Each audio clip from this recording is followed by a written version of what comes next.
Okay, welcome everybody. If you can hear the sound of my voice, somebody could raise their hand in the GoToWebinar control panel, which you'll find over on your right. You might want to check it out. I can see Tracy can raise. We've got hands up, Iris, wow, so many people. Very good, thank you. All right, so we're going to go ahead and get started. And I'm going to do this. How about this? Cool.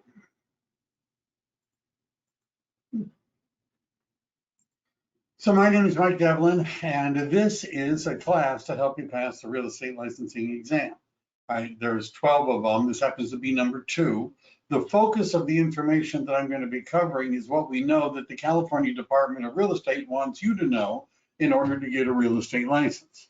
And this is number 2, and most of the classes I do are sort of a mixture of a variety of different subjects, some close together, some not so much. But tonight we're talking about title transfers, title insurance, and non-money encumbrances, whatever they are. All right, so transfer of title is a section about how was the property transferred, right? If you're following along in lesson number 1, I talked about what is property and how can you own property. And now we're talking about how you can transfer the title to property. And the classes don't have to be in any kind of order. Now, if I were to ask you to name the different ways that somebody could convey title to a property to somebody else, how many could you just come up with right off the top of your head? And probably most of us would say, well, you would use a deed, wouldn't you? Right? Isn't that a way to convey title to property? And the answer is yes. And a deed is probably the most common way to transfer title to property. However, there are a bunch of other ways. As you can see, and we're going to cover all these, there's adverse possession, right? Operation of law, accession, will, what am I doing? Give me a second, there we go. Will, intestate succession, and deed, right? So a deed is a way, obviously, of transferring title to property, but there's all these others that we're going to talk about. Most of the laws that we have come from England. Some of our laws involving community property and a few other things come from Mexico and Spain, but other than that, most of the laws come from England. And under English common law, they would transfer title to property through, it was, well, kind of a ritual, a ceremony. You understand, they were doing this when it wasn't that common that people could read or write. The King of England, for a long time, didn't read or write. He didn't have to because, it didn't come up that often.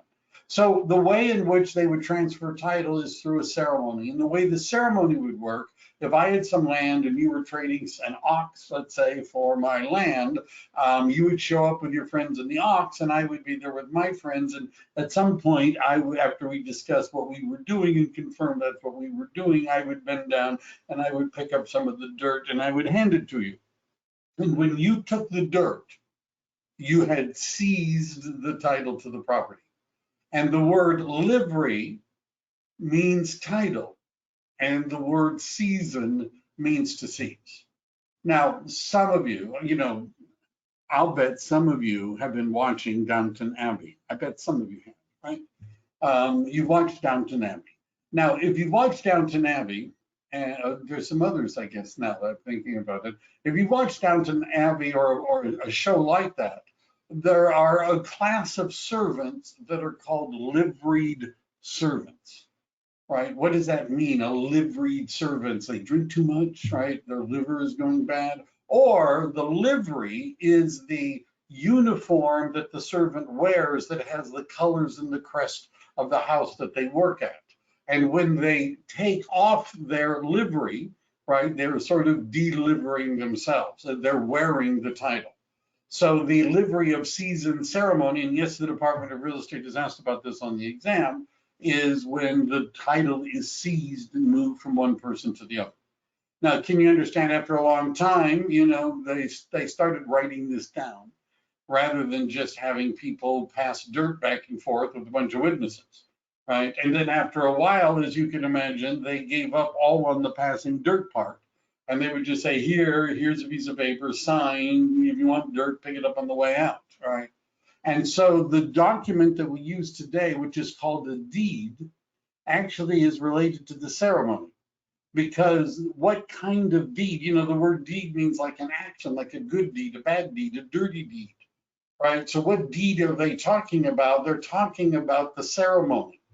So the document that's a deed literally means that the deed has been done, that the act of conveying title has been performed, right? The deed is done. So terms, most of the state exam is a bunch of definitions and things like that.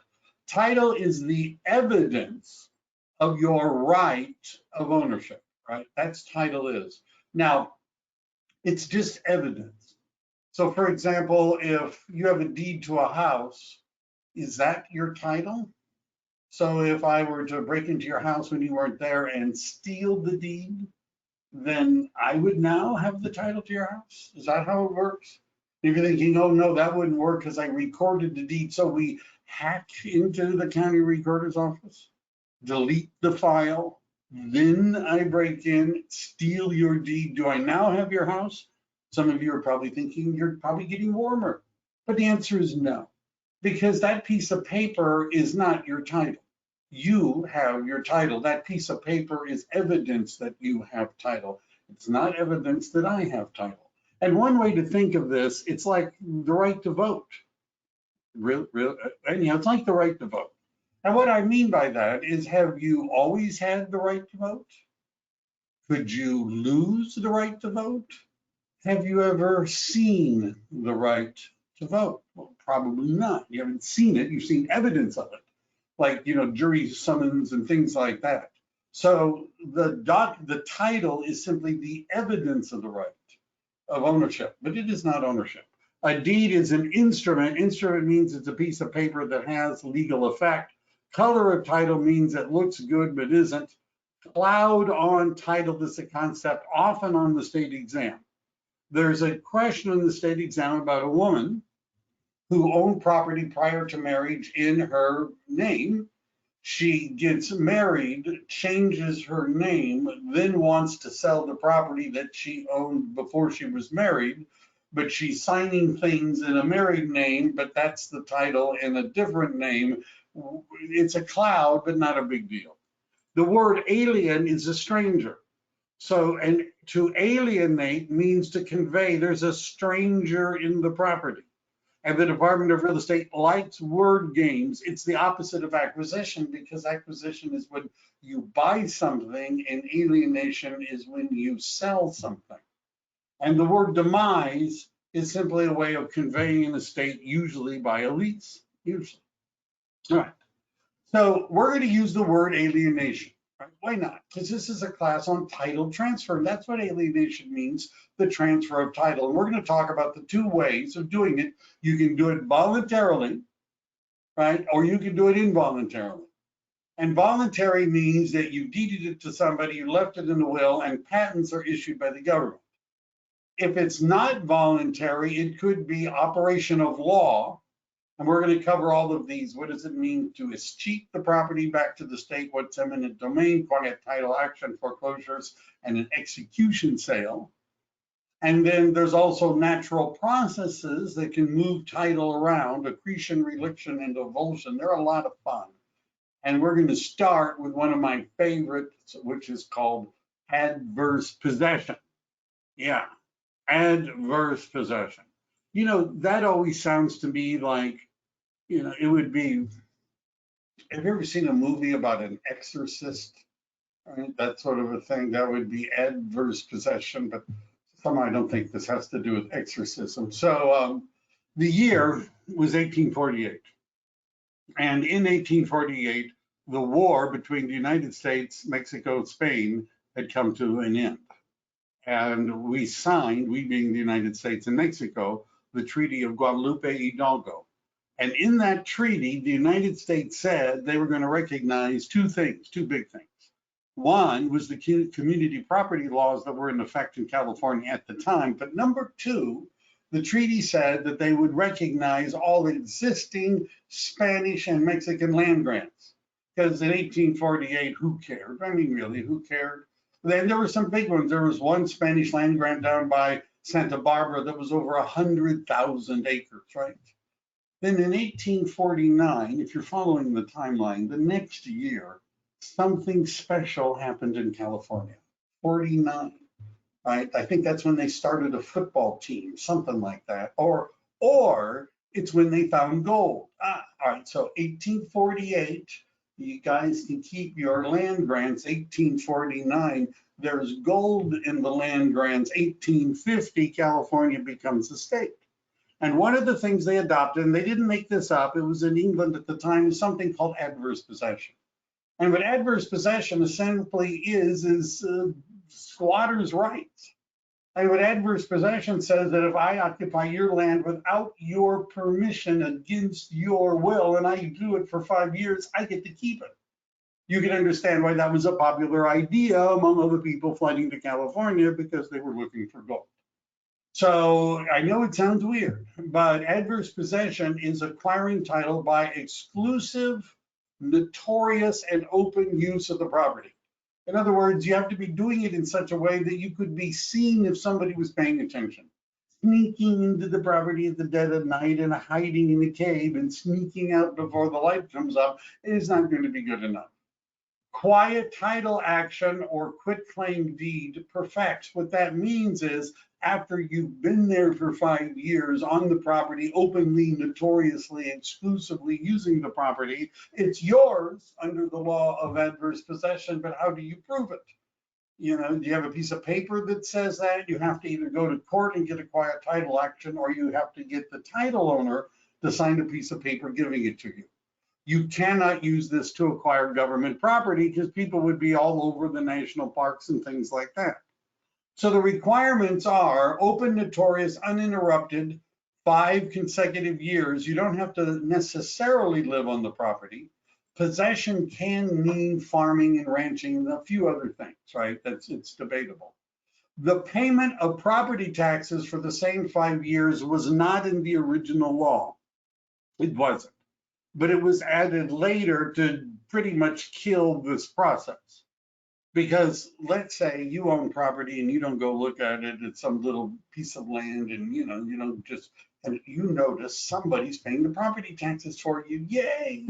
Isn't that amazing, right? What good luck. You might want to go look at it because they might be living on it too. And if somebody's living on it and they're paying the property taxes for you and they do that for 5 years, it's going to be theirs. So does this come up in the world of real estate? No. Now, why is it on the state exam? I don't know. It's one of those things. It's in textbooks.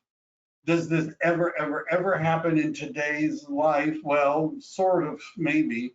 Let's say you have a property where the property taxes aren't being paid and it has a big tax bill, right? A great big tax bill, but because of the property, it's not worth very much.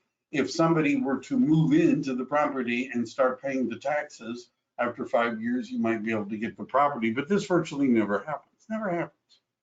So we've covered one way in which you can convey title to somebody, which is by them taking it from you, adversely possessing it. Operation of law, involuntary alienation. So to alienate means to convey. Conversion means to convert the property to a particular use. And the law can make you do this, right? They could take your property if they wanted to build a parking lot.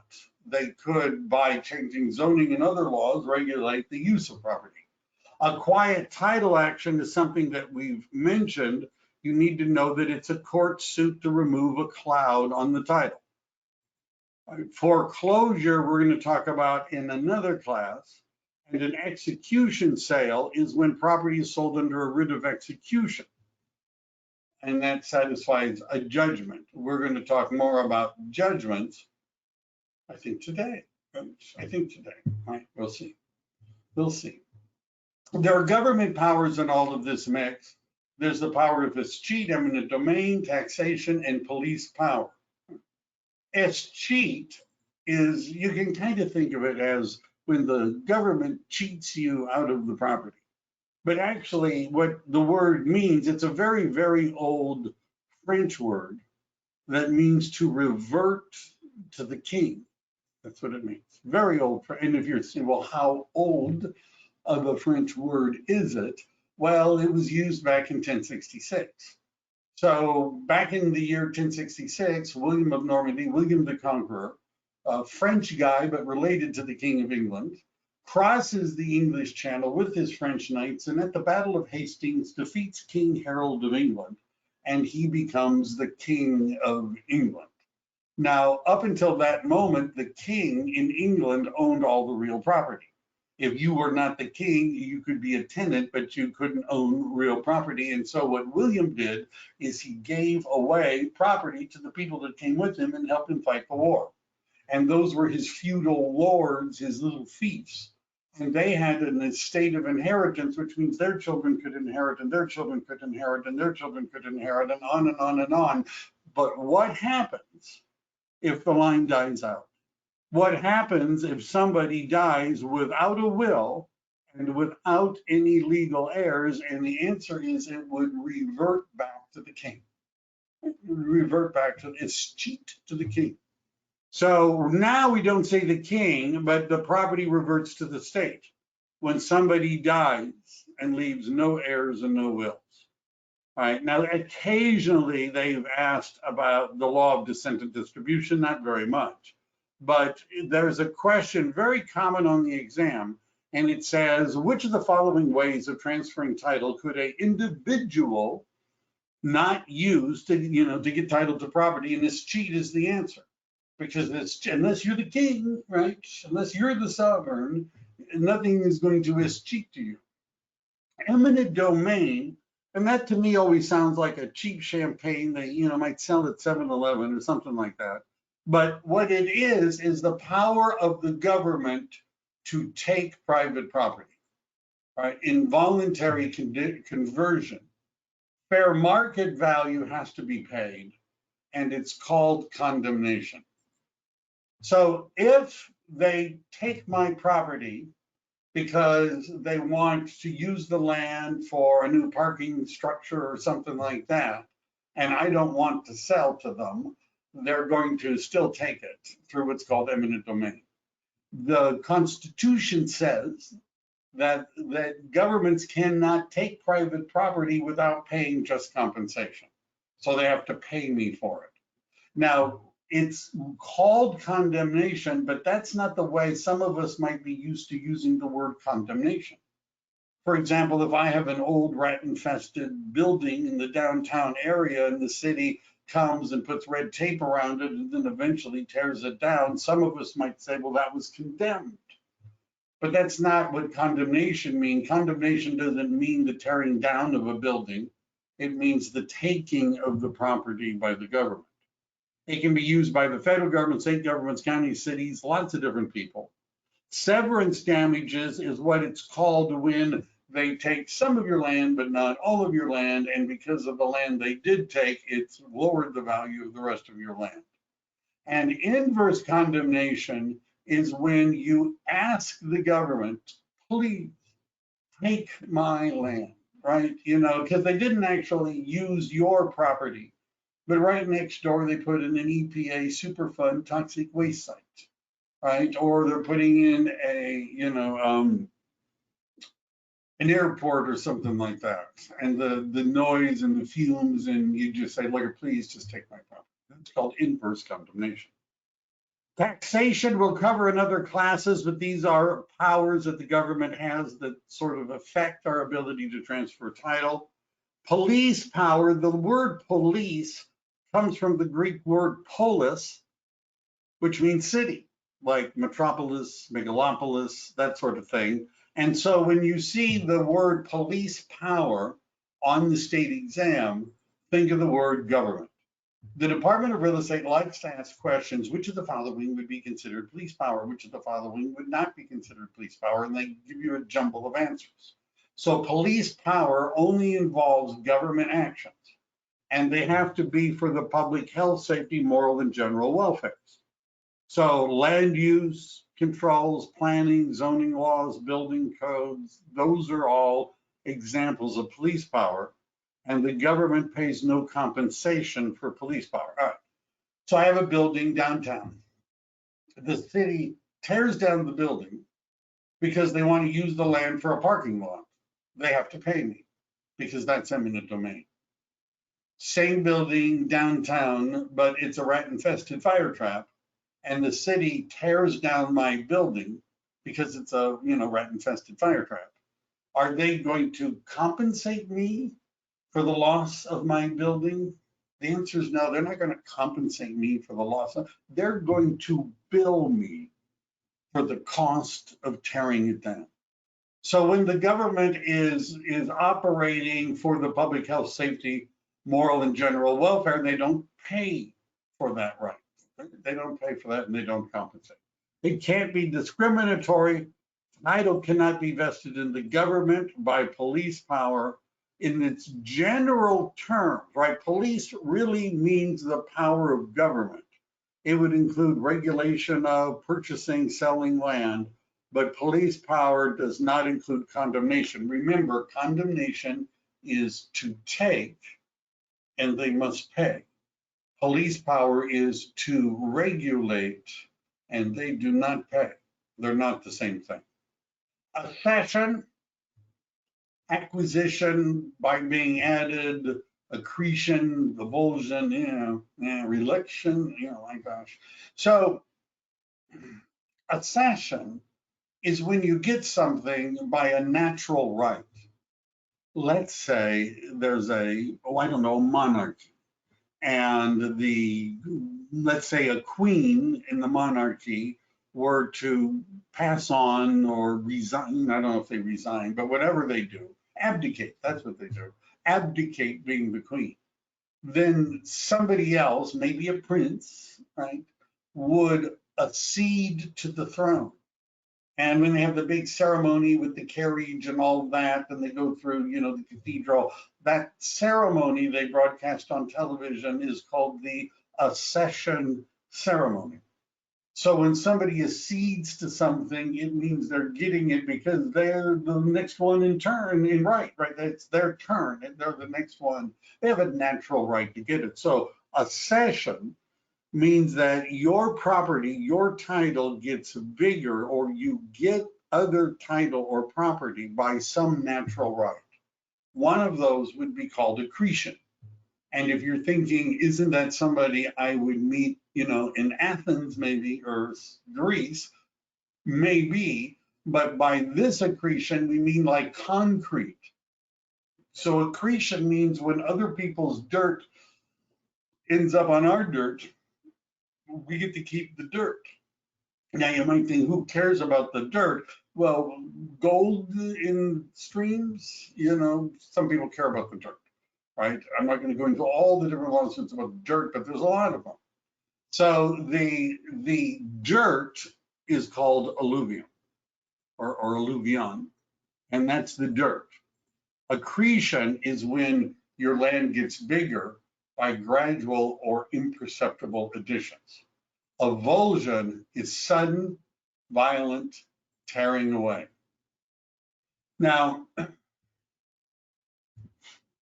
not having a robust social life and a curiosity about legal things, I had decided one day that I wanted to see what really is the difference between accretion and avulsion, and what does this really mean?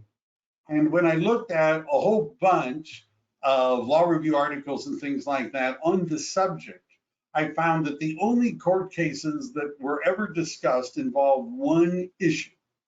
And the issue was, let's say two people live next to each other, and the boundary line between the two parcels is a river. The question is, if the river is a boundary line and the river moves, does the boundary move? That's the question. Because these were people that rivers move. And the answer to whether or not the boundary moves depends on how fast the river moved. If the river's moving was gradual or imperceptible, you couldn't see it. Like, from one year to another, you really just couldn't see it, then the boundary is moving. But if the movement was sudden and the river moved violently or suddenly, you can reestablish the boundary line. So the only court cases involving the two. Erosion is when it wears away. Reelection, it comes from the same word that relic comes from.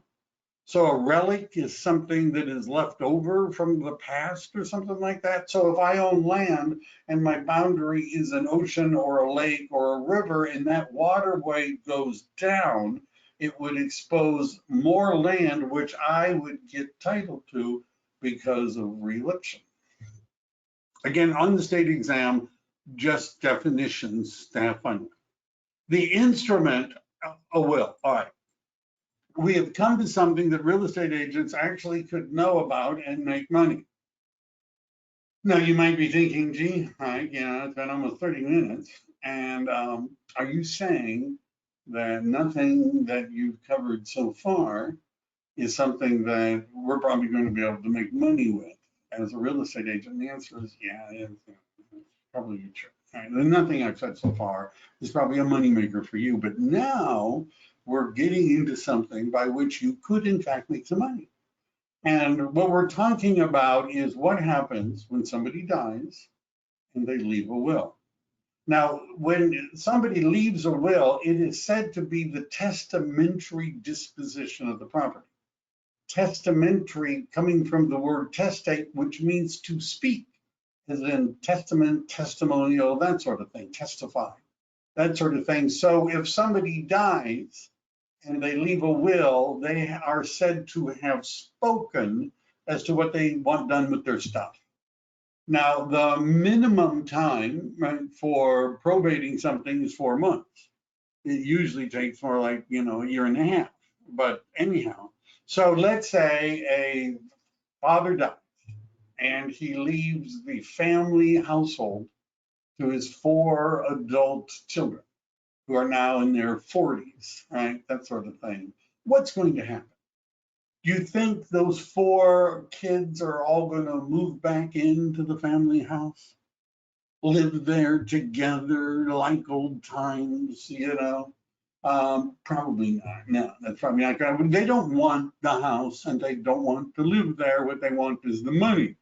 And since it's going to be a minimum of 4 months and more like 18 months before anything is going to happen, they might want the property listed with the real estate agent and sold during the probate period so that when it's over, they get the money right away rather than having to start over and sell the property. Hence, real estate agents. Right? So words, it is effective upon death. It speaks when you die. Testate means that you have a will. Intestate means without a will. So on the exam, they'll say somebody died intestate. What's that mean? And you're thinking a stomach disease? I don't know, something like that. It means they died without a will. Devise is giving a gift of real property. And a legacy and a bequest are both personal property gifts, just different words. A codicil is an amendment, an abstract is a summary. Ambulatory wills are considered ambulatory because like an ambulance moves people around. So it means you can change your mind. I ask people a lot of times, how many of you have how many of you have heirs? Raise your hand. You got an heir, and people raise their hands. Yeah, I got one. And then I remind them, number one, remember it says it's effective upon death. You don't actually have any heirs until you die. That's number one. Number two, you could change your mind about whether or not they're going to be heirs at all, right? This is something you might point out to them, that they aren't heirs until you die, and the way it's going, maybe they won't be. A legatee receives a gift of personal property. Holographic is handwritten. So a typical witnessed will needs 2 signatures, 2 witnesses, in addition to the person signing the will. And so the law recognizes that you might be in a place where you'd like to leave a will and you don't have 2 people to witness it. So you can write a will in your own handwriting. An executor is somebody who's named in the will. And by the way, they would call an administrator. Come on. Oh, come on. Don't stop. An administrator is named by the court.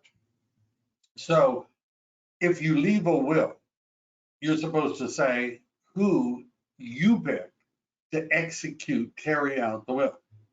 If you die intestate, which means you don't got a will, then the court is going to appoint somebody, maybe an heir, oftentimes just an heir, maybe a lawyer, maybe another judge. They'll appoint somebody to carry out the will. Administrators are named and executed by the court, and executors are named by the person leaving the will. Now, non-cupative, for a long time, I wouldn't even put it in my outline.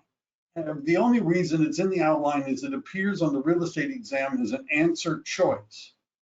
Don't pick it, right? Non-cupatives are oral or verbal wills which are not recognized in California, right? So oftentimes when the Department of Real Estate is asking will questions and they give you choices, they give you non-cupative as a choice. Don't pick it. All right, so somebody has died and they're in probation, right? The estate. And it's probated with the Superior Court. It's held in the county where the property is located. The purpose is to make sure that everybody that is owed money gets their money. And heirs would obtain the property through probate proceedings. And this takes a minimum of 4 months. All right, they publish it, they wait 4 months, see if anybody shows up with a debt. Now, probate sale, I've done a lot of last year sold a probate. So I've done quite a few probates, and some of the questions agents oftentimes ask me is, number one, is the commission split different when you're representing a probate or a trust sale? And the answer is no, it's usually the same. Number two, does it have to go to the court for what's called bidding? And some probates do and some don't. So let's say you're the executor, you're named in the will, and you're the sole heir of the property. The court's going to let you do whatever you want. Right? They don't care. All right. If you want to sell it for that price to that guy, go ahead. What do they care? You're the sole heir and you're the executor. If there's a bunch of heirs and they're all sniping at each other, then the court may go through this very formal process to make sure there are no higher bids. It starts by having an appraisal. And the appraisal, which is a court-ordered appraisal, has to be, the offer has to be 90% of the appraisal. So if nobody offers 90% of what the appraisal is, then there's no sale. Now, if it's one of the things that are going to go to the court bid after, let's say somebody says $800,000 and it's more than 90% of the appraisal, and so the executor wants to accept it, right? Or the administrator wants to accept it. The court could say, well, 800,000, that might be good, it might not. Well, we're going to see. And so what they'll do is they'll schedule a hearing where other people can show up and bid. And the next bid can't be 800,001. It has to be substantially more. 10% on the first 10,000, which is 1,000, and shows that this is a very old rule, but the 5% higher on the balance, right? So they would have to make a offer another, why do I want to do this math? But anyhow, at least 5% higher than the first one, then it's, whatever you want. The broker's commission is determined by the court. It's a typical, as any other commission would be. There's no established schedule. Everything has to be approved by the court. If it goes to probate, everything has to be approved by the court. And the executive or administrator, here's where our money comes in, can list the property with the broker with the court's approval. Right now, my team has 2 of these, 2 properties where somebody died and we're listing it in order to sell it on behalf of the estate. Intestate succession means a person dies without a will, and then heirs will inherit the property. So remember, escheat means you die without a will and without heirs. Intestate succession means you've died without a will, but you have heirs. So if you're married, that's the first heir. If you've got children, that's the next heir. If you've got brothers and sisters, those are another heir. And then they'll look for parents and nephews and nieces and uncles and aunts, and they keep going out. And all of that is called the law of descent and distribution. And they only go out so far. When a married person dies, community property passes to the surviving spouse. Separate property is divided. 1/2 to the spouse, 1/2 to an only child, or 1/3 to the spouse, 2/3 to the children. This is if you die without a will. If you have a will, community property, you can leave it to anybody you want to. A deed, this is what we kind of started with, is a written instrument. That means it's a piece of paper that has legal effect. If it's executed and delivered, conveys title. It can be used only once. It can't be endorsed or assigned. So remember the story about you've got a deed to a property and I hack and the computer system of the county recorder's office and erase the record, then I break in and I steal your deed. All right, what has this done for me? And the answer is nothing. Because what that deed says is that so-and-so conveyed title to you. It doesn't say they conveyed it to me. So remember, the title isn't in the piece of paper. Whoever's got it, they own the property. That's not it. It is evidence that you own the property, but it's not evidence that I own the property. So if I'm buying the property from you, what is required is more than you just hand me the deed or sign it over to me.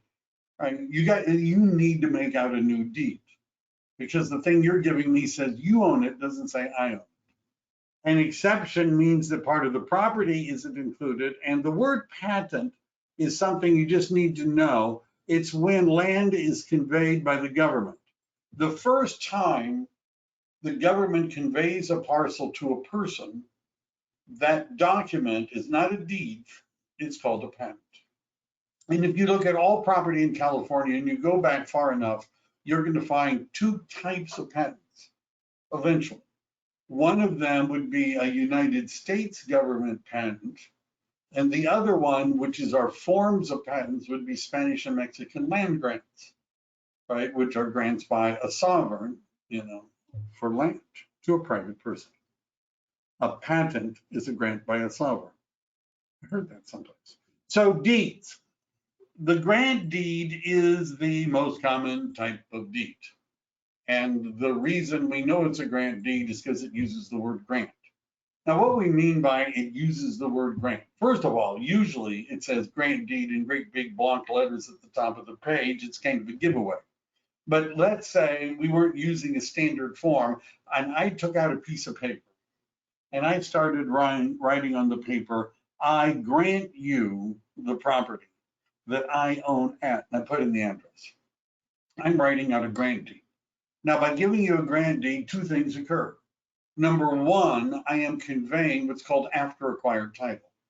After acquired title is title I do not yet have, but expect to get. A future interest in the property, I could sell it. And it will do that, convey after acquired title, even if it's not mentioned in the deed. Just by giving you a grant deed, I'm conveying not just what I have now, but what I'm expecting to get in the future. The second thing that the grant deed will do is it will have implied warranties. One is that I have not conveyed the property to anyone else, and the other one, the property is free of encumbrances that are not visible or disclosed. And that is automatic when I use the word grant. But let's say instead I take out a piece of paper and I write, I give you, I sell you, I transfer to you the property I own at. I'm not giving you a grant deed. Why not? I did not use the word grant, which means there's now no implied warranty. There's no future interest in the property. And that would be also called usually a quitclaim deed, where you quit or give up or relinquish any interest you have in the property.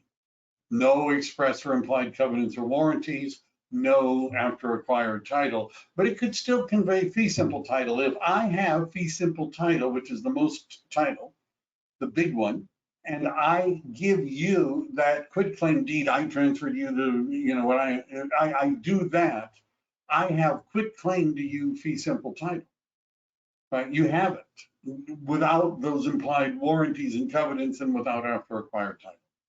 A gift deed means you didn't pay for it and they generally don't have warranties. And if you're using this to avoid bankruptcy, you could get in trouble. Warranty deeds are not used in California because we use title insurance, which we're going to talk about a little bit later.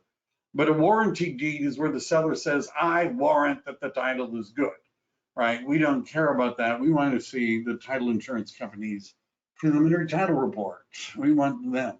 Trust deeds, we'll talk about that in lesson number 3 when we get into trust deed liens and how that works, and sheriff's deeds and trustees deeds and tax deeds. These are just other kinds of deeds that we're going to talk about in greater detail elsewhere.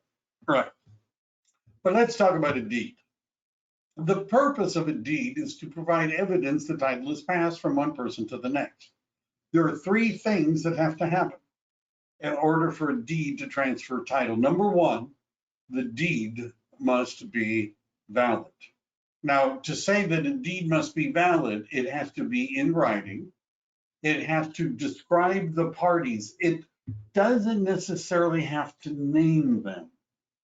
So, for example, there was literally a court case where a father did it himself, and he took out a piece of paper and he wrote, I deed my house to my son. That's what he wrote.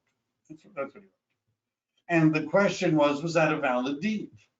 And the court eventually ruled that it was, because he only had one house and he only had one son. But they admitted that if he had had 2 houses or 2 sons, it wouldn't have been a valid deed because it didn't properly describe the parties. The grantor has to be competent, but the grantee only has to have capacity. So the grantor is the one who initiates the process. They have to be competent, and competent means they have to be an adult, 18 years of age or older, or it's called an emancipated minor, and they cannot have been judged to be incompetent by a court. Mentally, they can't be that. And then they're competent. Capacity just means the ability to hold, right? It's a much lower standard. Think of somebody, have you ever seen people, right? You go out to a Mexican restaurant and they order a pitcher of margaritas. I have friends like this, right? They order a pitcher of margaritas and people are thinking, oh, they're going to share, right?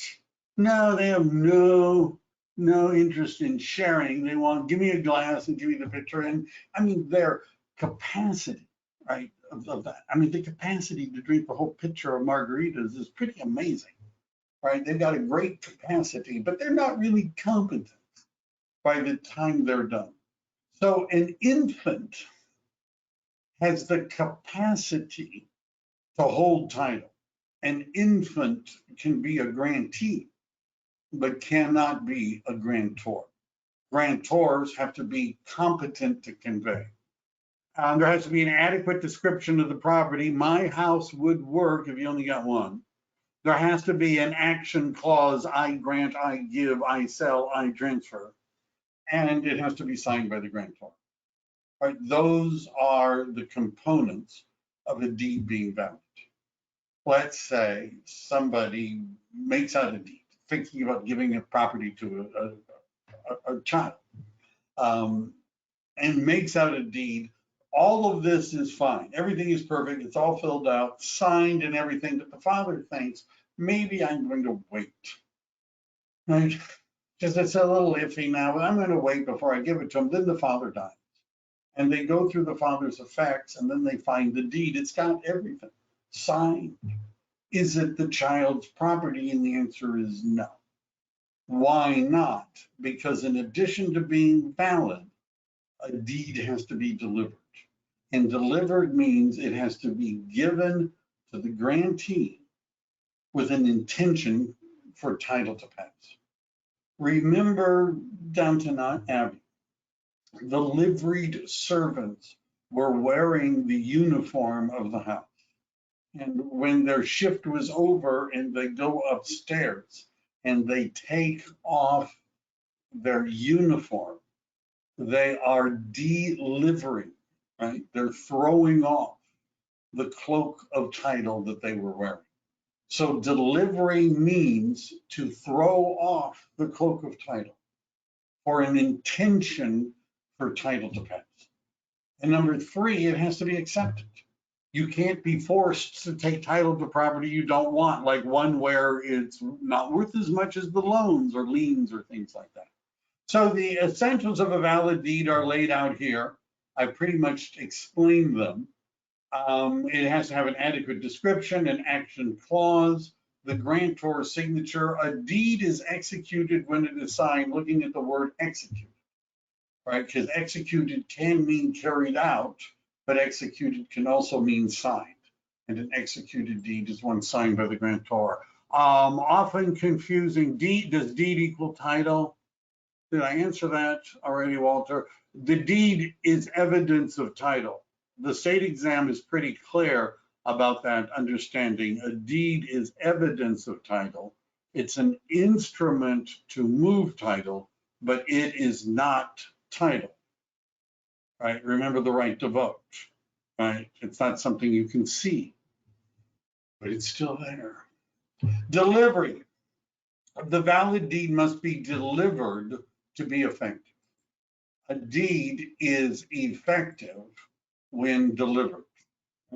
A deed must be delivered to be effective. Title passes when the deed is delivered and accepted. And the intention to pass title immediately must be present. So one of the examples they use on the state exam is somebody who gives a deed to somebody and says, look at, when I die, just record the deed. And that was ruled to not be an effective delivery because when he gave the deed to the other person, he did not have an intention for title to pass. Acceptance has to be unconditional by the grantee for the deed to be effective. Three things: the deed must be valid, it must be delivered, it must be accepted. Now, do we have to record the deed? You didn't mention recording. When does that come? Recording is not a requirement. Now, the reason that we record a deed is because it protects us against issues in the future, but it's not required in order for title to pass. For title to pass, it has to be valid, it has to be delivered, and it has to be accepted. Now, in order for it to be recorded, it has to be acknowledged. And acknowledged means that you sign something in the presence of a notary. Acknowledgement means you are signing documents in the presence of a notary. And what that does, when you allow the notary to stamp that you, in fact, are the person signing this, you are acknowledging the contents of that document. And then when that document gets recorded, and it can't be recorded without being acknowledged, it gives evidence to the world, notice to the world of the contents of the document. Anybody can go read it. So it could be a notary public from outside the state. The notary can be an interested person, cannot be, but could be an employee of a corporation involved. The grantor acknowledges, the notary notarizes. So notaries don't acknowledge, they notarize. The person signing the documents is acknowledging. Now, recording laws are generally permissive, which means other than a couple of things, you don't have to record stuff. The law does not require that you record your deed, but they would permit a person to record a document in the county where the property is located.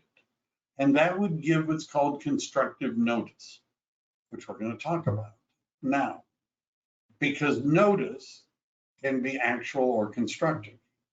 Actual notice means somebody actually knows. Constructive notice is when we don't actually know, but we could have known because the other person did something that would have allowed us to know, which is either recording their deed or taking possession of the property. So notice can either be actual or constructive. Constructive means not necessarily so, but we're going to act as if. We're going to act as if the world doesn't know something because we recorded the document or took possession. There's a question on the state exam that looks a lot like this. It says in the state exam that Mr. Abel deeds a house to Mr. Baker. Now, if you're taking the state exam and a question says A deeds to B, would you assume that A was a competent grantor and that the deed was a valid deed, properly delivered and accepted? Would you assume that? And the answer is yes, you would assume that. If you're taking the state exam and the question says able deeds to Baker, and you're thinking, wait a second. What if A was not a competent grantor?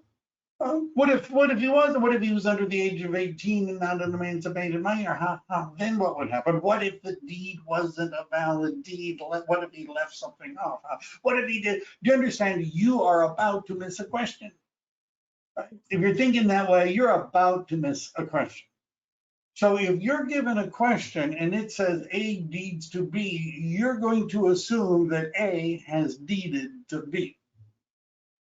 But then the question goes on and says A then deeds the same property to C, who is without notice of B's deed, and then C promptly records. And the question is, who's going to end up with the property? Now, most of the people that give me feedback on this question want A to go to jail. Right? That's the general consensus. A ought to go to jail, right? Because he's selling the same property to two different people. He ought to go to jail. A going to jail is not a choice on the state exam, right? Just forget that. It's not a choice. Now, one way to look at that question is, how could A, if I'm correct in that when I said A deeds to B, it really means that A is deeded to B, as opposed to not, then how does A own anything that he could then deed to C? How could he do that? Right, because he's already deeded the property to B. Who gets the property? And the answer to the question, who gets the property, has to do with whether or not C had actual notice of B's deed. Do we know from what they told us in the question whether or not C had actual real knowledge of the arrangement between A and B? He was in the room when A gave the deed to B. Do we know if C knew that? Do we know from what they've told us whether or not B took possession or whether or not B recorded B's deed? Do we know that? And some people are saying, no, we don't know any of that. And the answer is we do know all that. Where are we told this?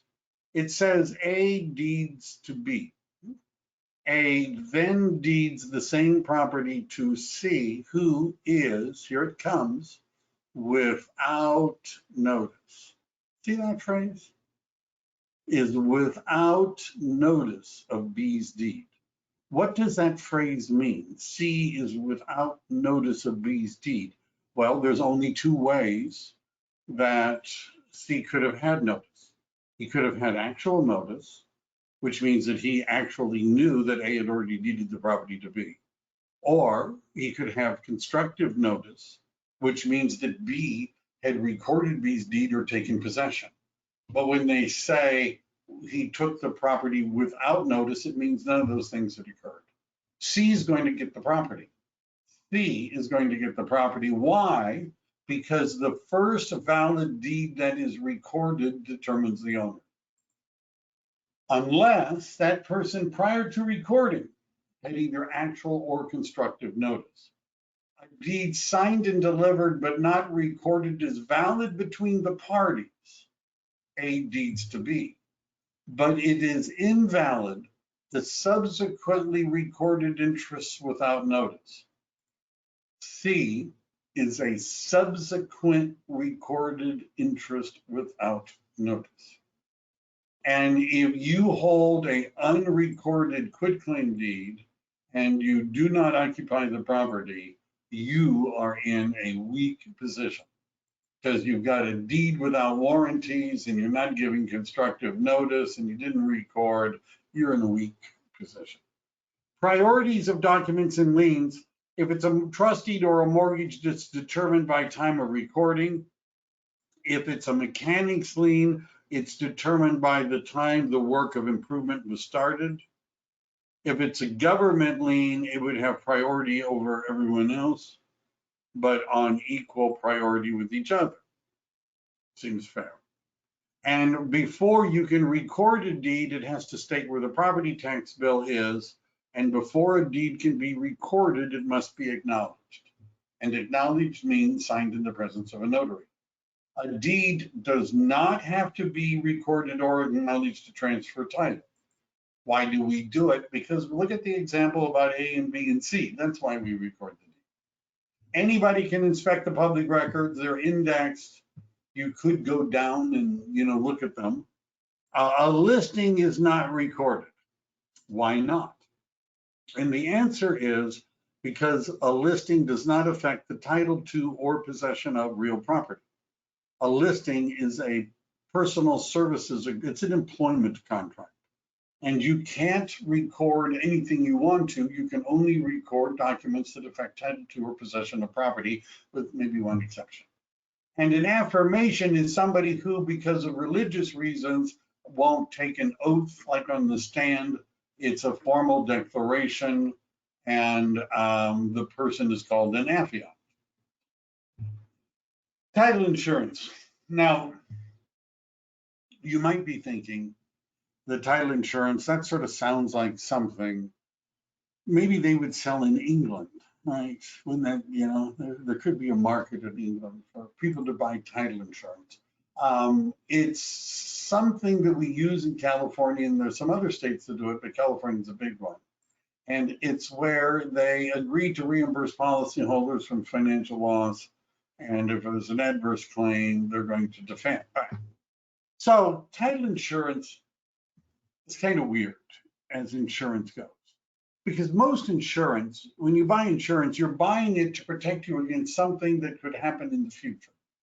For example, you don't buy fire insurance after your house is burned down, too late, right? You buy fire insurance in case the house burns down. You buy flood insurance in case there's a flood. You buy, well, you see where I'm going, life insurance in case you die. After you're dead, it's too late to buy life insurance.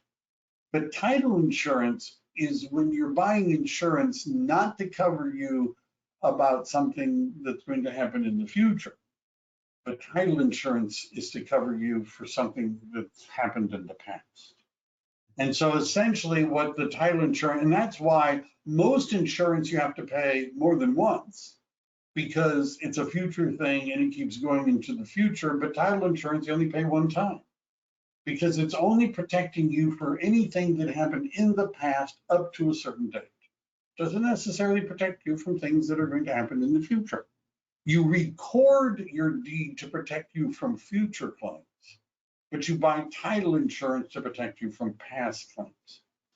Now, the policy the buyer gets is called an owner's policy. If it's protecting the lender, it's called a mortgagee's policy. If it's for the lender, and it ensures the policyholder that the grantee has marketable title. They need a legal description, and you pay one premium at the time of the policy, as opposed to other kinds of insurance where you pay monthly or whatever.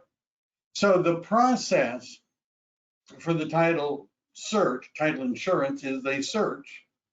And when you see title plant, it's not like a big leafy thing. That's just a jargon word that title companies use to refer to their main office where they keep records and things. They would examine the title records. They're really interested in what's called the chain of title.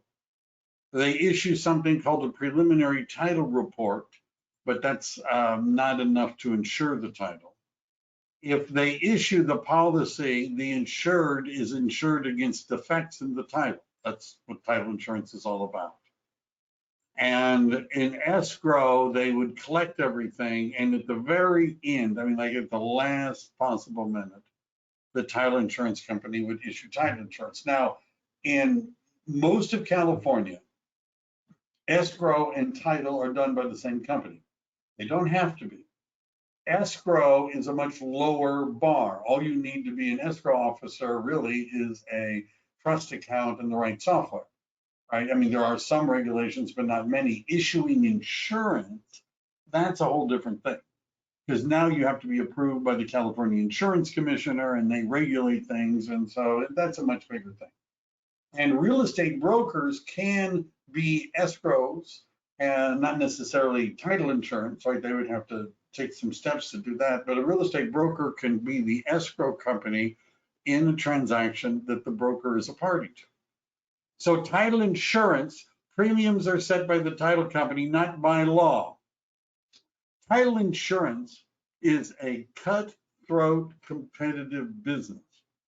If you're a real estate agent and you go to any real estate functions, and you'll see smiling, well-dressed people look at you, smile like they know you, walk up towards you, hand out, you're about to meet a title rep, right? Because who picks the title company? Who picks the escrow company? And the answer is usually it's the real estate agents. The policies cannot be assigned. Everybody has to get a new policy. Abstract of title, the word abstract means summary. So an abstract is a written summary of the chain of title, who owned it first and second and third. And although abstracts of title are still used in other states, in California, we don't do that. We issue title insurance. And this is probably the best description of how it works. It ensures the condition of title as of the date of the policy. You understand what they're saying? Nothing so far is wrong with the title, right? But future, who knows? Title insurance companies are controlled by the insurance commission, but they set their own rates, very competitive. There isn't much different. They might issue a preliminary title report, but they will not insure the title based on the prelim. I've had many transactions where they didn't, something came up after the prelim. The title company would search the records of the county clerk, county recorder, county assessor, and maybe the federal lands office. Well, the county clerk, what did they do there? I mean, county recorder is kind of obvious. County tax assessor, that's pretty obvious. Federal land office, maybe, I don't know, maybe there's federal land involved, but what does a county clerk do? And the answer is the county clerk is where you're going to find marriage, divorce, birth, and death certificates. So I had a client one time, and she wanted to list 3 properties that she was fixing and flipping. And she wanted me to sell all 3. So first, I'm looking at the properties with her. And I noticed that in addition to her name on all 3 properties, there's another name. And so I pointed to them and I said, who's this? And she looked at it and she said, oh, that's my ex-husband. You know, he died 9 years ago. Now, just to be clear, if you have 2 people on title and one of them dies, they don't go out and change the title, right? You could do something, but it's very, very difficult. It just sits there until the property is conveyed. So the fact that somebody died and their name is still there, that's kind of normal, right? So I said, oh, all right, gee, sorry to hear that. Yeah. So we sold property number 1. We're in escrow to sell property number 2, but what's been happening is the title company has been digging. And one of the things that they were unable to find was a death certificate on this husband. And finally, they discovered that the death of her husband, well, let's just say it was wishful thinking on her part, and that they were not divorced and he was not dead, and they found it. Now, do you understand the title company has a problem because they've already sold the property and insured the title. But as you're going to learn in another class, if you don't know now, if one spouse sells community property without the other spouse's consent, it's voidable within 1 year by the spouse who didn't consent. So the guy had to be paid off. Can you understand why a title company is going to go through birth records and marriage records and divorce records and death records? Just to make sure, just to make sure. A title plant is where they keep the files. Chain of title is the history of conveyances. And that's what is searched by the attorney of the title company. The book of abstracts is just a set of books, right? These are just definitions. And the policy's protections extends to the heirs of the original policy holder. Why not? It's a policy for what's in the past, not a policy for anything in the future. Standard coverage. It's called a CLTA. I don't spell it out here, but it's spelled out in your principles books and things like that. On the state exam, they oftentimes just say CLTA. And of course, that stands for the California Land Title Association. And what it protects against is matters of record, forgery, impersonation, which is fraud, lack of capacity, and improper delivery. That's what it protects against. That kind of sounds like a lot. Anything recorded, forgery, fraud, lack of capacity, improper delivery. Let's say I bought some land, some property. I bought some property. And, it's a hot market. So I decided I was going to buy the property without actually going and looking at it first. But I get title insurance, and I have a standard policy of title insurance. So I show up to my property right after I bought it. And I see that there's a shack in one corner of the property. And there's this old guy sitting in front of the shack. There's not supposed to be a structure there. There's no residence in that part of the property. And so I go over and he looks up at me and he says, "Hey, who are you? What are you doing here?" And I'm like, "Hey, who are you and what are you doing here? I own this property." And he said, "No, you don't. I own the property." And I said, "No, I own it." And after 20 minutes of that, finally he tells me a story. And apparently this guy has been living there in that shack for the last 10 years. And he's been paying the property taxes on the property, paying property taxes last 10 years. Is there a problem that I could have? It's called adverse possession. You haven't forgotten that already. It's called adverse possession. Am I covered? Is adverse possession a matter of record? When I went to the county clerk's office or the county recorder's office, do they have some mention, like somebody drove by and saw him there and they wrote it in someplace? No, he's not there. So it's not a matter of record. It's not forgery. It's not fraud. It's not lack of capacity. It's not improper delivery. I'm not covered. So I keep walking on my property and I get to another corner and I see that the neighbors are driving back and forth and back and forth. They've actually paved a little road across that corner. Now there's no easement there. Not supposed to be, but there they are and they pay. Now you're going to learn soon that there's an easement called a prescriptive easement, which, like adverse possession, people can get if they've used it for 5 years. This looks like it's been used for 25 years. It's paved. Am I covered because of that easement? Is it a matter of record? Forgery, fraud, lack of capacity, improper? I'm not covered. I walk a little bit further and I see that a neighbor has built a barn and it obviously extends over my property line. Ivy and moss is growing up at the side of the barn. That's an encroachment. How long does somebody have to remove an encroachment? The answer is 3 years. Did I mention that moss and ivy is growing up the side of the structure? It's been way more than 3 years. Am I covered for an encroachment? Is that a matter of record? Is it forgery, fraud, lack of capacity, improper? I'm not covered. I keep walking and I see that there's all these trucks going in and out of the property. They're fracking on the property. They're digging out mineral oil and gas. Somebody has the mineral oil and gas rights to the property and they're using them. And I can't even build a house where I want to because the trucks are mining. Am I covered for that? Is that a matter of record? Is it forgery? Is it fraud? Is it lack of capacity? I'm not covered for any of those. See, there are some holes in standard coverage. What I probably want, notice it says it does not provide an on-site inspection or survey. And it does not protect unrecorded easements, encroachments, or rights of parties in possession. I probably should have bought a better policy. I should have gotten an extended policy. And if I'd gotten an extended policy, I would have been covered for all of those things. And notice the difference is all of those things that I mentioned, I would have seen had I gone and looked there. All that we really needed was somebody to go look at the property.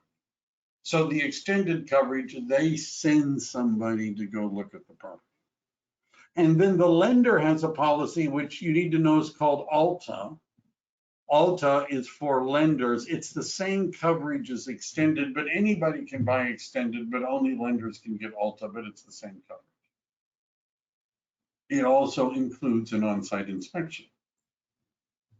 Exclusions, no title insurance policy covers everything. They don't cover government regulations, like zoning laws and things like that, right? They change the zoning laws and you can't keep operating, that they don't protect you against something. Insurance against changes in government regulation, they don't have that insurance yet.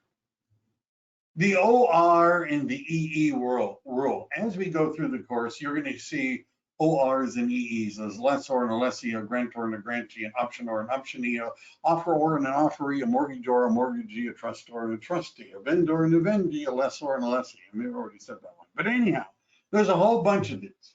And what the OR and EE words do is they show movement. So there's movement from the OR to the EE.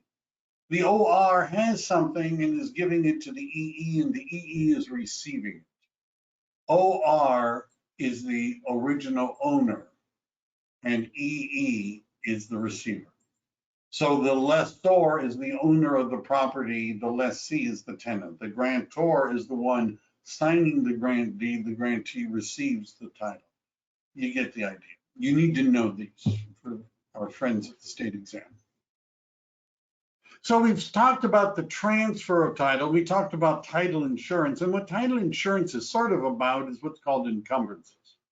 And the word encumbrance is a word that kind of, defines itself because it's a burdensome sounding word. If you're encumbered, right, that means you're obviously burdened by something. So encumbrance is anything that burdens the title to property, anything.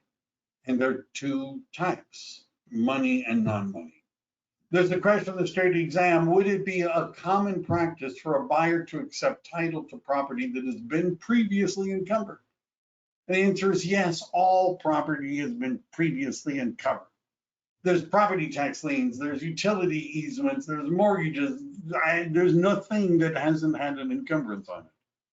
And deed restrictions, easements, leases are contractual limitations. A lease is an encumbrance. If I buy property that is under an existing lease, I'm buying the property subject to the lease. I'm buying the property subject to the lease. It's an encumbrance, a contractual encumbrance. So there are two types of encumbrance. There's the money and non-money. Tonight we're talking about non-money. Next week we're talking about money, which sounds more exciting because it's money.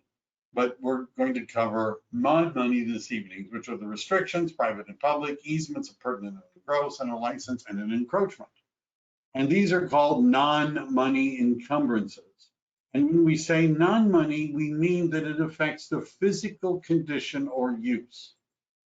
And the first one we're going to talk about is an easement, which is a non-possessory right and interest, but not in the state. All right, so an estate involves possessory rights. When you see on the state exam the word estate, somebody has the right to possess and use the property. An easement is not a possessory interest. So it's an interest, but it's not an estate. I have an example. I think so. So here is an easement. It's a non-possessory right to use the land of another. We have two neighbors. We have Abel and Baker. A is the dominant tenement because A is the one who has the right of way. And they have a right for ingress, which I always thought was somebody that wasn't grateful, or egress, which I thought originally was a bird of some sort. I don't know. But apparently ingress and egress simply mean to go in and to go out. Now, you see, one of the things about getting your real estate license, you're going to change your vocabulary. So when real estate agents are like, out or something, and, it's time to go, we might say, should we egress? Right? I think it'd be a good idea, right? Which means to go out. B is the servient tenement, which means B is burdened. Now, A has the easement across B's land. It's a non-possessory right. What that means is that if A has a 50-foot wide right-of-way, 500 feet long, A does not have the right to build a 45-foot wide building 500 feet long on that right-of-way. A has a right to use, but doesn't have a right to possess it. Can't build a building on the easement. Now, let's say I own lot A and I've decided to sell it to a brother-in-law I don't like. So what I've decided to do is I'm going to sell him the house, but not the right of way. Just leave that out of the contract. And then afterwards, right, after the deal is over, I'll get him like discounts on skydiving or hot air ballooning. And, there's drones now that you can sit in and fly around. He's going to need one of those because the only way he's ever going to get there is from the sky. Can I do that? And the answer is no. And that's because that particular easement is called an appurtenant easement. And appurtenant easements pertain to the use of the land. They're said to run with the land, and they go with the land. So the dominant is the one benefited, the servient is the one burdened, ingress is in and egress is out. How would we create an easement? We would do it through an express grant. In other words, A could have bought the right of way from B. B could have deeded it to A. Or by reservation, which means A could have sold that property to B and reserved the right of way. Implication of law, it could be implied in a mineral oil and gas lease. Prescription, which I've already kind of mentioned, is when somebody by open and notorious use, uninterrupted for 5 years, hostile to the true owner's title, under a claim of right. You do not have to pay property taxes, but otherwise this is like adverse possession. So prescriptive easement means A does not own a right of way across B's land. A does not need really to drive across B's land, but he just does it anyhow because it's quicker to get to work that way. And if he does that for 5 years, uninterrupted, he's acquired a prescriptive easement, which means he can still use the property. So there's a court case from Santa Cruz where I grew up. And I actually know where this property was because it's located around a very popular surfing spot and beach. So this guy has a house right on the beach, right? And he owns this land along the beach. And of course, there are walkways down to the beach. So what would happen is people would park on his land and walk down to the beach. Now, if you were that homeowner and people were parking on the land, your land, to walk to the beach, you might, thinking you're going to protect yourself, put up signs that say no trespassing, no parking, you don't mess with me, I'm going to tow you. That's what he did. But he didn't tow anybody. He didn't fence it off. After a long time, more than 5 years, the city of Santa Cruz came and said, thank you for the parking lot. Thank you. And what they claimed is that the people parking on that guy's land constituted an easement, right? A non-possessory right to use the land of another for the benefit of the public, which was being represented by the city of Santa Cruz. They wanted the parking lot. Now, this, as you might guess, annoyed the owner of the property, that they were taking some of his land and making a parking lot out of it. But it got worse, because the city then made a proper parking lot, built a fence around it, paved it, and then raised the guy's property taxes, because they said that that parking lot constituted an improvement, and he had to pay more property taxes based on the improvement. He was really pissed. And so he hired lawyers and he fought all the way up to the Supreme California, and he lost, and he lost. And the reason he lost was that no parking sign, that sign. Because the sign that said no parking, stay away, no trespassing, proved that the people were staying there against his will. If you've ever been to San Francisco, wandering around the alleys behind the bars and restaurants, it's a tour you can take, right? And you're looking at the ground, you'll see that in the alleys, sometimes they have these like plaque sort of things. And if you read them because you're bored, the plaque is going to say something like license to pass revocable by owner. What's going on here? And what's going on is the guy who owns the restaurant also owns the alley, but knows that the public is going to use the alley. There's nothing he's going to do to stop people from walking up and down the alley. Now, if he puts up no parking, no trespassing signs and people park and trespass, then the city could get a prescriptive easement because it's being done against the will of the owner. But if he puts up a sign that gives permission to the public, which they could revoke when they want to, then it doesn't meet the test of a prescriptive easement and they won't lose the property. This may seem backwards and ironic, but if you're using my property without my permission, you can get to keep using it. But if you're using the property with my permission, I can withdraw my permission anytime and you don't get to keep using it. Just saying. Creation of easements, dedication, subdividers, when they're subdividing and they're laying out the subdivision, have to give land, they have to give easements to the city for utility. It could be created for any period of time or perpetuity. Perpetuity means a really, really long time. A tenant in a lease could grant an easement, but only for as long as the lease. An easement cannot be terminated. This is a really common question. It cannot be terminated at will by the owner of the encumbered land, which on the state exam, they mentioned servient tenement. Not, notice I've said it twice, but a little differently, not terminated by revocation of the owner of the servient tenement. In my example, B can't just say, well, I'm tired of you driving across my land, I revoke your, it doesn't work that way. If it was released, it would be by a quitclaim deed and merger of the properties.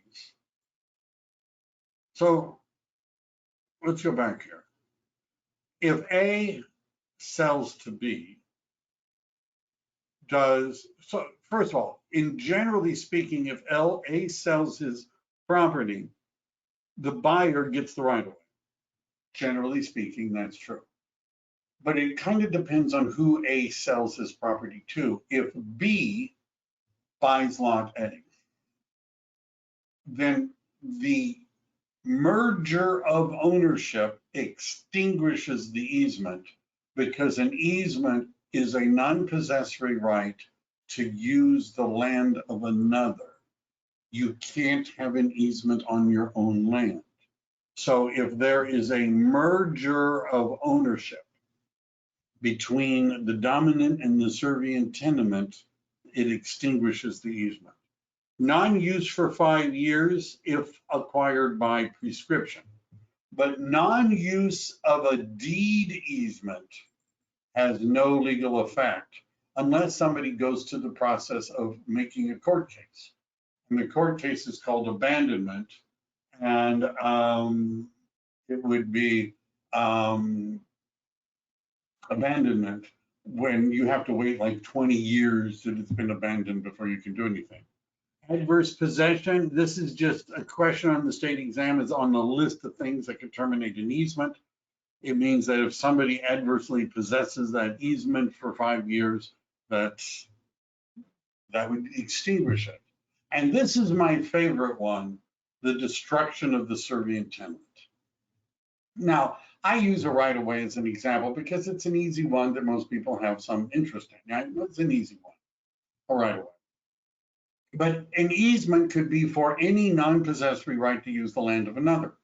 People have sold property reserving the right to go hunting and fishing on the property in the future, a non-possessory right to use the land of another. People have sold property reserving the right to graze cattle on the land or to cut timber from the land or to take water from the land, a non-possessory right to use the land of another.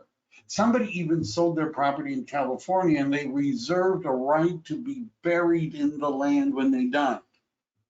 How would you like to be the buyer of that property? And so when somebody bought it, and then when the person died, the buyer, the owner said, no, we don't want the person buried here, no. And they tried to fight it on the argument, this is their argument, that an easement is a non-possessory right. So what they argued in court is if the guy is buried here, he'll be possessing the land, right? Which is not a proper easement. But the court ruled, and I agree with them, the court ruled that it was still a valid easement because he wasn't going to be possessing the land was going to be possessing him. But this destruction of the servient tenement can occur when the easement is in a part of the property. For example, somebody sold an office building, but reserved the right to use the conference room in the office building for certain times of the year. The building later burned down. And when they rebuilt the building, the guy showed up saying, I want to use the conference room. And they said, no, no, no, no, no. Your rights in that conference room burned down with the building because the thing that you had the easement in is gone. And the most fun question, the most fun one, example, involves this group in Southern California of fig pickers. So this guy owns a property and he's got fig trees on it, but he doesn't pick the figs. So this group of families starts showing up every year and they're picking the figs. And they pick the figs year after year after year after year, more than 5 years. Finally, the guy realizes that his figs are being picked by somebody else and he doesn't like it and he tells them to stop. And they argued, they took him to court and they argued that they had acquired a prescriptive easement in the figs to pick figs. And they won because they argued that picking figs was a non-possessory right to use the land of another, and they'd acquired it by prescription. So you have to let the fig pickers keep picking figs. A mysterious thing happened a few months after the court decision, though fig trees all caught some kind of fig tree disease and died. Who saw that coming? Right? And so, oh, well, there we go. It's all over. And then the guy notices that the fig pickers have come back and they're planting little figlets, well, baby fig trees. They wanted to replant the fig orchard. And the guy took them to court. And the court ruled, which made me happy, that the fig pickers' easement was in the fig trees. And when the fig trees died, their easement died. So the destruction of the servient tenement is a not normal, but possible way to end an easement. And excessive use. Appurtenant easements, I already mentioned that there has to be at least 2 parcels of land owned by different people. There's a dominant tenement. We say it runs with the land, which means it's transferred. The owner of the dominant land cannot retain the easement.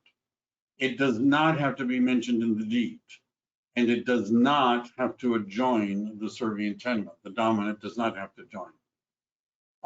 It just runs. So that was the example. An easement is a non-possessory right to use the land of another. This I could have put in a page return. The dominant tenement does not have to adjoin the servient tenement. So let's say we have 4 neighbors and the road kept going. I'm just doing A, B, C, and D. And here's the street. And then there's an easement. Now, A is the alpha dominant, I don't know, guy. Alpha dominant is he gets to drive across everybody's property. B is servient to A, but dominant to C and D. C is dominant to D, but servient to A, B, and C. And D is, just everybody drives across this property. So A and C and D, there's the dominant servient relationship, but they do not adjoin each other. So an easement in gross is not appurtenant. It's the utility easements, and it is the most common type of easement. So if we have land and in the back of it, there are utility lines. Those utility lines that run across everybody's property, there's an easement. And those utility lines are not there to benefit any particular parcel. Everybody is burdened, no one is benefited. Now, I've had people want to argue that. And they say, well, those utility lines in the backyard, that's where we all get our power from, right? That's not what we need, right? Yeah, I understand as a general idea, but those power lines in your backyard are not bringing power to your house. They're not bringing power to your house. You walk out into the backyard and hear this hum, right? This is not a good thing. The fish in your fish pond in the back keep dying, this isn't a good thing. And that they're taking power to somebody else. You understand that is not, there is no dominant tenement in the utility lines. Everyone is serving, right? An easement in gross has no dominant tenement. There's a question on the state exam that says, if somebody owns an easement, but there is no property, what kind of easement would they own? And the answer is it would have to be in gross. Because if it's an appurtenant easement, then if you own the easement, you have to own property for it to be appurtenant to. Right? But if you have an easement, but you don't own property, the only one you could have is an easement in gross. All easements are either appurtenant, it should be not apparent, but appurtenant. I'm going to have to fix that, or in gross. I have to remember. Easements. You can have solar easements, right? That's a bigger thing because that's to keep your neighbor from planting something or doing something so your solar panels won't get blind. Easement and a license. So an easement might look like this. A grants B a 50-foot right of way. Notice the word grant, right? That's a conveyance. It's real property. But remember, it's an interest, but not in the state. And it's irrevocable by the servient tenement. A license would be A tells B you can use the property until I tell you to stop. That's personal and revocable. Remember the plaque that was in the alley behind the restaurant. License to pass, revocable by owner.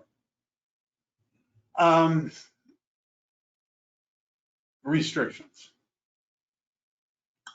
Not likely on personal property, can be beneficial. So if I buy a lot, let's say in a new home subdivision, can I build any kind of house I want? Any kind, about the land. Can I build any kind of house I want? I want a 3D printed dome. That's what I want. You know, the answer is no, I can't do that. And what they're going to tell me at the new home subdivision, they're going to give me a set of books. The books are going to have plans in them. And they're going to say, go do the book. Pick out a plan you like. You can have one of those. Now, does that add value to the subdivision that people can't go in and build a geodesic dome or do something weird, you know, something really different? It adds value to the subdivision. So just because something is a restriction, it doesn't mean that it lowers the value to your property, right? That's a totally different thing. Encumbrances don't necessarily mean you have less value. They could, but they don't necessarily mean that. Because of the encumbrance, it might have more value because there's more consistency. There are private restrictions and public restrictions. Private restrictions are placed in a subdivision by the developer, CC and Rs. They can't be removed by the grantee, but they could be removed by a quitclaim deed. They can be in the form of a covenant or a condition. They are not a lien. Now, next week, we're going to really get into liens, but a lien is a money encumbrance. All liens are encumbrances, but not all encumbrances are liens. A restriction is an encumbrance, but it is not a lien because there isn't a debt of money. There is a covenant or a condition. Now, if we look at the difference between a covenant and the word covenant means agreement. So a covenant is an agreement to do or not to do something. It could be created in the deed or the will, but it could be in the document that conveys title, but it could be in a separate document, and it's enforced by an injunction or a lawsuit for damages. I'll give you an example. Supposing I have a house and I own some land overlooking Monterey Bay, and you are interested in buying some of the land in front of my house so you could build a house too, and you could have a view of Monterey Bay. I tell you, I'm willing to sell you a lot in front of my house, but you have to agree not to build more than a one-story house because I don't want you to block my view of the bay. Now, you agree not to build more than a one-story house. I could have put that in the deed. I could have put it in the purchase agreement. When you made the offer to buy my land, I could have countered you with a clause that says you agree not to build more than a one-story house. So you've agreed. You're not going to build more than a one-story house, but I'm watching work being done on your house, and it seems like they're pouring a lot of cement. So I wandered down to talk to the general contractor, and I'm like, why so much cement? And the contractor says, well, yeah, for a 3-story house. We're gonna need an extra good foundation, but wait, you promised you wouldn't build more than a one-story house. Now you're building a three-story house. I'm gonna get an injunction and make you stop. I'm gonna go to the court. I'm gonna show them the thing you signed. He's building a three, they'll make you stop. But let's say I missed that opportunity. I went on a vacation. And when I came back, you've already built your three-story house. Now you're going to meet my lawyer. I'm suing you for money damages. You wrecked my view. You lowered the value of my property. You promised you wouldn't do it, but you did it anyhow. They're saying we're going to court. That's a covenant. A condition is a condition of ownership. It's a condition of title. And if broken, you lose the title to the property. On the state exam, there's an example of somebody donating land to a church group, but only on the condition that the property not be used for the sale of alcoholic beverages. And if they violate that, they lose the title to the building. There was an actual case involving a real estate broker who had a townhouse. And it was a residential townhouse, which means that there was a rule that says you can't run a business out of your townhouse. He ran his real estate brokerage out of the townhouse. He had converted some of the bedrooms into meeting rooms. He had workstations. Clients are coming and going. Agents are coming and going. And the homeowner association went after the broker. It wasn't argued in court, did he do anything wrong? He did something wrong. The whole argument in the court was whether or not what the broker had violated was a condition or a covenant. The broker argued, I violated the covenant. I'm really sorry. I feel real bad. I'll never do it again. I'll pay any fines. And the homeowner association said, that's not good enough. What you violated was not a covenant. It was a condition of title. And the homeowner association won the case. And at the end of the course case, the HOA owned the broker's townhouse. At the end, he lost the title to his townhouse to the homeowner association. Now, on the state exam, they're going to ask you which of these two has the most severe penalties for violating. Is it a condition or a covenant? And the answer is it's a condition. If you violate a covenant, they either make you stop and or pay any damages that have actually been caused by it. You violate a condition, you lose the title to your property. And that's a bit severe. CC&Rs, conditions, covenants, and restrictions, they're in something called a declaration of restrictions, which is sort of like the complete list. It's recorded by the subdivider. It applies to future owners. If it involves race, like you can't sell to people of a certain race, and by the way, old CC&Rs oftentimes do, the deed is valid, but those are unenforceable. They're revised. Restrictions on dollar amount spent on, and if your neighbor said that I'm going to redo my whole house, and you're like, cool, it's about time you upgraded, got caught up with the rest of us. And then you find out your neighbor is doing the cheapest remodel possible. Does that affect you? That your neighbor is doing the cheap remodel? It could affect you because that would mean your neighbor's house is less valuable. So some subdividers wanted to put in a rule that says if you're going to remodel, you have to spend at least a certain amount of money. And the courts have said, you can't do that. You can't do that. Also, some subdividers had put rules that said you can't have a for sale sign until we sell all the lots in the subdivision. And courts have ruled telling somebody they can't put up a for sale sign infringes on their ability to convey title. But the city might do it. Public restrictions, primarily zoning laws. This is the police power, remember that. And they pass zoning laws which historically divide the land into districts according to use. That would mean there's a residential district, a commercial district, an industrial district, an agricultural district. They must be for the health, safety, moral, and general welfare of the public. This is public restrictions, not private restrictions. Private restrictions don't, there's a townhouse complex in my area. This was the issue confronting them. Ugly doormats in front of people's doors. Some people had ugly doormats. And so the homeowner association finally formed a doormat committee. And we're going to get to the bottom of the doormat issue. And wouldn't that look great on your resume? You were the assistant vice chair of the doormat committee of your, anyhow, eventually after fighting, it was a very contentious issue. The homeowner association eventually passed a rule. And the rule was that all the doormats had to be light blue or gray. That was the rule. Now, were they doing this to protect the public's health, safety, moral and general welfare? Is that what's going on here? Or are these like fussy people with too much time on their hands? Maybe that, all right? So private restrictions can be for anything that's not illegal. Public restrictions have to meet the standard of for the health, safety, moral, and general welfare. If zoning conflicts with deed restrictions, the more restrictive of the two controls, or the way I like to say it, the more restrictive restriction restricts, something like that. Let's say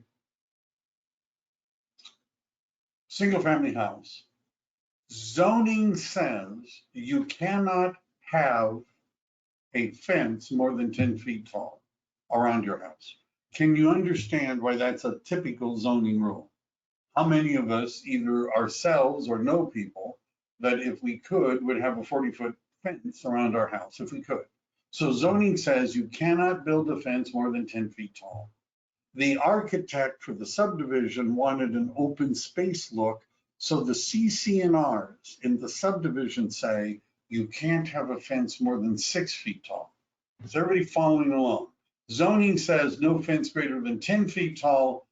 Private restriction, CC&R says no fence more than 6 feet tall. The question is, how high can you build a fence? And the answer is 6 feet. And that's because 6 is more restrictive than 10. And the more restrictive of the restrictions restricts. Has everybody got that? Does that seem clear? Let's take a pop quiz. This is very similar to an active question on the state exam. Numbers are different, but you'll get to see those before you go take your test. It says that the deed restrictions on the subdivision said that the lots must contain a minimum of 15,000 square feet. Zoning restrictions said that the lots must contain a minimum of 10,000 square feet. Which would prevail? Now, just to make sure you guys are still awake, even if you've learned how to chat, some of you have learned how to chat, let's vote, right? Doesn't it sound like fun? Let's vote. Which is it? Is it A? You can call these A, B, C, and D. Even on the state exam, by the way, they don't say A, B, C, and D. They just have like little circles for you to pick. But A would be deed restrictions. B would be zoning. C would be the one recorded first, and D would be none of the above. Help me out, guys. What's the answer to the question?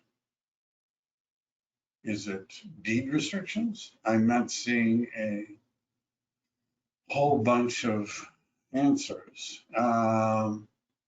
Yeah, you guys, there's an A. We got one A. Thank you very much. I was afraid nobody would vote. That's what oftentimes happens with these things. Is that it? A D, we've got a D, none of the above. 2 of you, that's it. Only 2 of you are willing to vote. Well, enough of that. We've got 1A and 1D. Okay. And let's look at the question. Deed restrictions, minimum of 15,000 square feet. And that is the answer. Zoning restrictions is a minimum of 10,000 square feet. Deed restrictions, let me see. Hi, this is, I have my state exam in 2 weeks. I'm unable. You talk to me after the class, Sudeepa. I can't answer that right now. We don't block people from access, so I will check, but I can't answer that right at this moment. But afterwards, I'll look into that. All right. So deed restrictions, because there's a minimum of 15,000 square feet. Now, why is that true? Why not 10,000 square foot minimum? Why not? And the answer is because it's a bigger minimum. So I have three ways of explaining this. One way is you're going to Vegas, and there's two shows you can go to. And one show has a 2-drink minimum, and the other show has a 3-drink minimum. Which is more restrictive? Right? Anybody ever been to Vegas? Right? 2 shows, 2-drink minimum, 3-drink minimum. Which is more restrictive? The answer is the 3-drink minimum because it's a bigger minimum. If you go to the 2-drink minimum show, you could have 3 drinks. It's Vegas. But you only have to order 2. You go to the 3-drink minimum show, you have to order 3 drinks. It's a bigger minimum, and bigger minimums are more restrictive. If you don't like that one, how about going to Disneyland? And there are 2 rides, and each ride, ride 1 and ride 2, they have a line. And the line says you have to be at least this tall to go on the ride. Line 1 has a line like this, and line 2 has a line up here. Which is more restrictive? And the answer is line 2, because it's a bigger minimum. Somebody in between the 2 could go to ride number 2, but not, could go to ride number 1, but not to ride number 2. It's a bigger minimum. How about this? An acre of land is 43,560 square feet. If you could divide it into 10,000 square feet lots, you would get 4 lots and some change. An acre is 43,560 square feet. 10,000 square feet times 4 is 40,000. You could easily get 4 lots. But if the minimum lot size is 15,000, you can't even get 3 lots. And that's because 3 times 15 is 45, and an acre is only 43,000 square feet. You can only get 2 lots because it's a bigger minimum. The predominant question on the state exam is worded almost identical to this, but the numbers are different. But it's the same idea. Public restrictions, retroactive zoning laws are not allowed. A non-conforming use is what we call a use that doesn't conform to the current zoning. That doesn't mean it's illegal. It might have what's called a grandfather clause, which means it's allowed to keep in use. And the reason is because retroactive zoning laws are not allowed. So what this means is let's say I have a use, which at the time I began using the land was legal, but they've changed the zoning laws so that what I'm doing on my property no longer conforms to the zoning. But zoning laws are not retroactive. So when they changed the zoning law, so my use is no longer conforming, they didn't make me change the use or tear it down or do anything because it's not retroactive. Now, in the future, if I try to sell it, they may not let the buyer continue with whatever it is I'm doing. If it burns to the ground, they may not let me build it back, but they're not going to make me tear it down.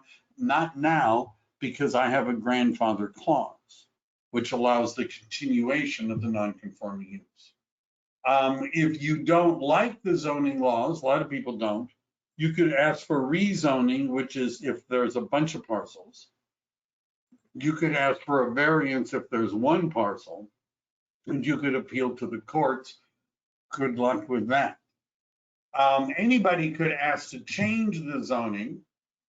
M1, they ask a smidgen of questions on the state exam about zoning symbols. You need to know that M is not multifamily, but manufacturing. R is for residential. R3 is multifamily. That could include an apartment. The Department of Real Estate plays with this a little bit on the exam. What would be the zoning for a multifamily apartment building? What could it be? First of all, it's going to be R because it's residential. R3 doesn't necessarily mean 3, it means more than 2. So although a triplex would have an R3 zoning, so would a fourplex, even though it's 4 units. And in most jurisdictions, 5 plexes also are R3 zones, right?